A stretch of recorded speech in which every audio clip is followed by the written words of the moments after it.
Hello everyone, good morning. আর আজকে হচ্ছে সানডেতে আর মা হচ্ছে মামা বাড়ি গেছে। তো তার জন্য সকালবেলা উঠে সমস্ত কাজ আমাকে করতে হচ্ছে। মাই গড, সানডেতে তাও আমি একটু দেরি করে উঠেছি, যদিও মা সব কিছু গুছিয়ে রেখে গেছিলো, কিন্তু সকালে উঠে যেগুলো করতে হয়, একটু বাসি ঘর ঝাড় দিতে হয়, তো সেটা দিয়েছি। মানে ওই আর কি ওপর বিছানাপত্রগুলো তুলে সব কিছু ফ্রেশ করেছি। এখন হচ্ছে আর আমি কি করেছি তোমাদেরকে দেখাই। সমস্ত মানে কালকে যে অফিস থেকে টিফিন কৌটো ছিল, সেই সমস্ত টিফিন কৌটো পরিষ্কার করে ধুয়ে রেখেছি।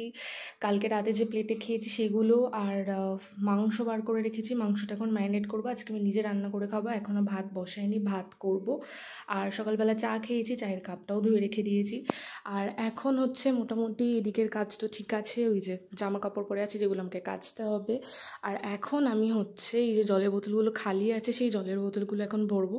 অ্যাকোয়াগার্ড চালিয়ে দিয়েছি, তো সেগুলো এখন ভরবো। এখন হচ্ছে এগুলো কাজ।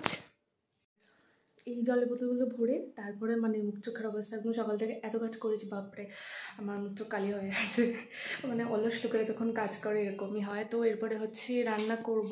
তো আজকে ভাবছি আমি মানে মাংসের ঝোল ভাত তো সবসময় খাই, আজকে আমার স্টাইলে বিরিয়ানি হবে। যদিও বিরিয়ানি চাল দিয়ে নয়, নর্মাল যেরকম ভাত খাই, তো আমার স্টাইলে বিরিয়ানি। জানি না আমি কতটা এক্সিকিউট করতে পারবো বা আমি নিজেই খেতে পারবো কিনা, কিন্তু হ্যাঁ, এত জিনিসপত্র তো নষ্ট করা যাবে না, খাওয়ার মতো নিশ্চয়ই হবে। তো চলো কীভাবে রান্না করব আমার মতন বিরিয়ানি, সেটা তোমাদের সাথে নিশ্চয়ই শেয়ার করব। তো এখন আমি নিতে চলে এসেছি চাল। এই যে আমাদের চালের কৌটো। তো মা বলেছিল মোটামুটি 1 কাপ বা 1.5 কাপ চাল নিবি, যদিও এবেলা ওবেলা দুবেলা খাবো।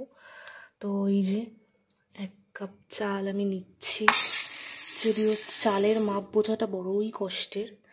আর হচ্ছে 1/2 কাপ মতন চাল নেব এই যে।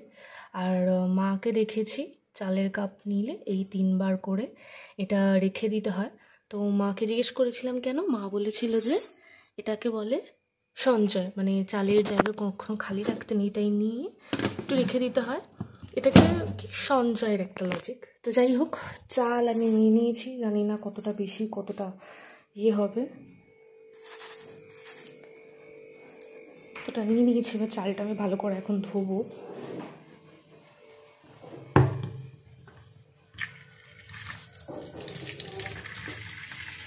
এদিকে হাঁড়ি তো বার করে দিয়েছি, মা বলেছিল হাঁড়িতে বসাতে, যদি আমাদের একটা বড় স্টিলের গামলা আছে। তো যাই হোক, গ্যাসে টুকটুক করে হবে, এটাকে তার আগে সেট করে নিই।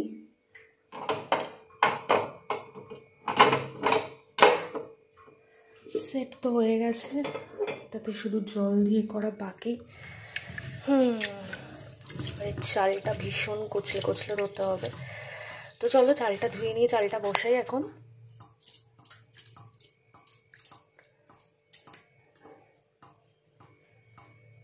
গ্যাস জ্বালিয়ে দিয়েছি, আর ভাতের হাঁড়িতে জলও দিয়ে দেবো। কতটা জল দিতে হবে যদিও জানি না। মা বলেছিল 1 কাপ যদি চাল হয় তাহলে 2 কাপ জল। তো এটা হচ্ছে 1/2 কাপ, আর হাফের দিয়ে দিয়েছি। এই 1 কাপ হলো, আরও 1 কাপ জল দেবো।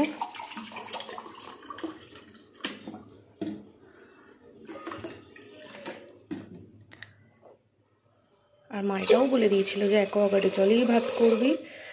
তো আই থিঙ্ক এতটা জলে হয়ে যাবে। তো চালও মোটামুটি আমার ধোয়া হয়ে গেছে, শুধু জলটা একটু গরম হওয়ার অপেক্ষা, একটু গরম হলে আমি চালটা দিয়ে দেবো। এবার বাকি আছে আমার মাংস ম্যারিনেট করা। এটাকে আগে ভালো করে ধুতে হবে, যেহেতু মাকে বলেছিলাম একটু বিরিয়ানি করবো, তা মা বড় বড় পিস করেই কেটে এনেছে। তো এটাকে ধুতে হবে। মাংসের এতে হাত দিলাম, একটু ধুয়ে নিই, কারণ চালে আবার হাত দেবো। তো চলো দেখি, একটুখানি জলটা গরম হলেই চালটা দিয়ে দেবো। চালটা মোটামুটি গরম, আমি না একটু আঁচটা একটু কমিয়ে দিই, কারণ চালটা ধিমে, মানে ভাত ধিমে আঁচেই রান্না হয়। তো আমি এই যে আস্তে আস্তে চাল দিয়ে দিচ্ছি। দেখা যাক ভাতটা ঠিক মতন করতে পারি কি না। ও একটু বিরিয়ানি মশলা,